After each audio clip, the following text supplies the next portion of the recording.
Hello, আসসালামু আলাইকুম। আমি ফাহিম আহমদ ফৈয়াজ সারি থাকি। আজকে আপনাদেরকে দেখাইবো আমার চৌচোর গাছ 6 ইয়ার রয়েছে। এই সমান জায়গা থাকি প্রত্যেক বছর উঠে আমি শেড দিয়ে ঘুরে ঘুরে রাখি। এর এর প্রত্যেক বছর এইভাবে উঠি। আর আরেকটা গাছ 5 বছর বাদে মারা গেছে।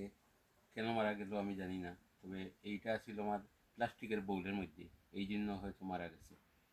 এই জন্য আপনারা যদি চৌচৌ ক্ষেত করেন তাহলে মাটিতে রোপণ করবেন এইভাবে। এই ফেন্সের কোনায় এই দেখেন, এইটার বয়স হয়েছে 6 ইয়ার। এখন প্রত্যেক বছর উঠে উঠিয়া 200-250টা ফল দেয়। আর আরেকটা গাছ আছে আমার, দেখাইবো ওদিকে, 5 বছর হয়েছে, সেইটাও এই বছর উঠছে।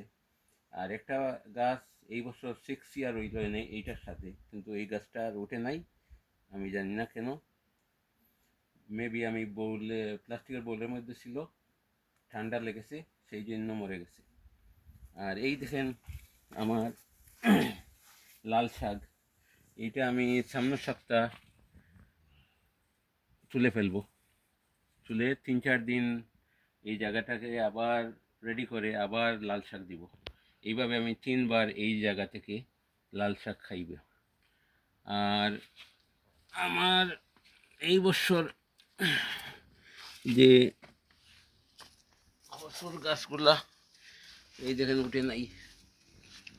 এই বছর আমার খসুর গাছ খুব বাদ অবস্থায় আছে, জানি না কেন।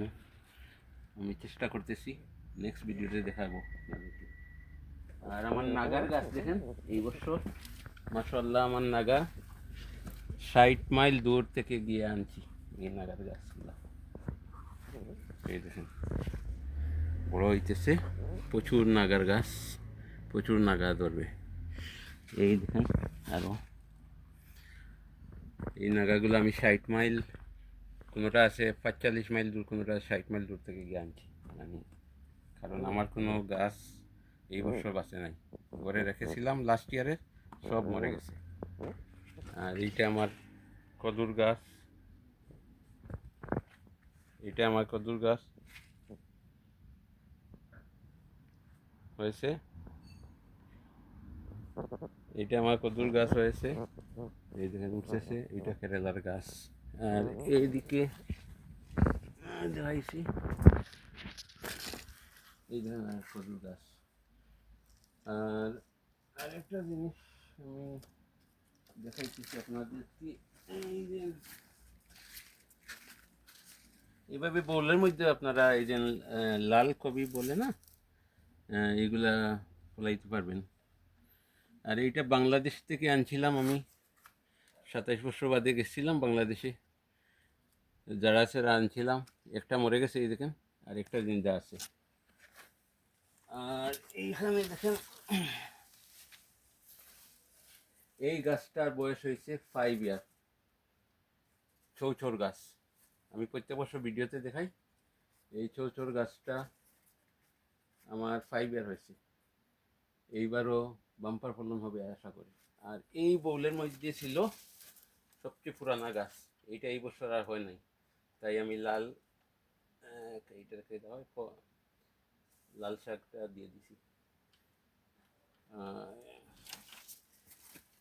এই দেখেন, আর এই ডুগির গাছগুলা এই ছেঁড়া করাইতেছি। আমি লাস্ট ইয়ার প্রচুর ফলন পাইছি। এইভাবে চারা করাইয়া যদি আপনি রুয়েন ডুগিগুলা, তাহলে বড় বড় হয়, অনেক বেশি বড় হয়, কারণ জায়গাটা পাতলা থাকে। আর যদি জমিনের মধ্যে দিয়ে দেন তাহলে প্রচুর পরিমাণ গাছ উঠে, গাছগুলো বড় হয় না।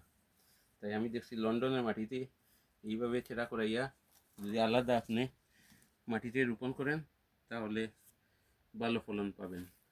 Thank you for watching Fahim Ahmad শখের বাগান।